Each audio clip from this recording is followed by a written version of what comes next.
Cha số sẽ bóng bóng tỏ khné cha ngày ní bóng dễ bịประเภท grade ตัน chỉ ประเภท short scrum មកបងចាសាច់ឈើគឺក្រាស់ល្អខ្លាំងមែនទែនបងចាសម្រាប់ម៉ូតគេគឺម៉ូតតាពាំងមួយជូរលាយជាមួយនឹងបេះដូងនេះបងចាស្អាតទៅណាបងចា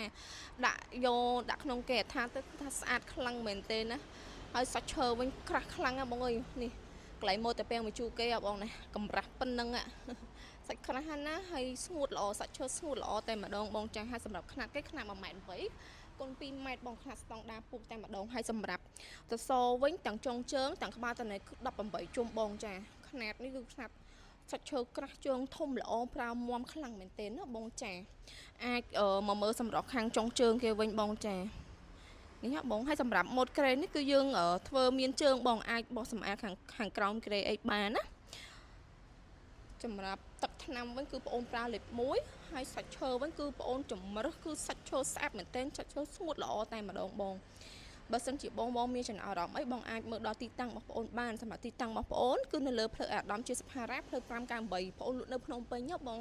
ចាសម្រាប់បងនៅខេត្តដែរក៏អាចតាក់ទងមួយបងអូនបានដែរចាព្រោះអីវ៉ាន់បងអូន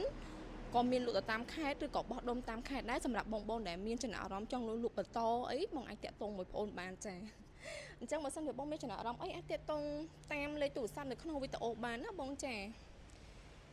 បងអាចមើលសាច់ឈើបានបងហើយម៉ូតមួយនីមួយគឺថាចម្លាក់ច្បាស់ជ្រៅច្បាស់ល្អខ្លាំងមែនទែនណាបងចា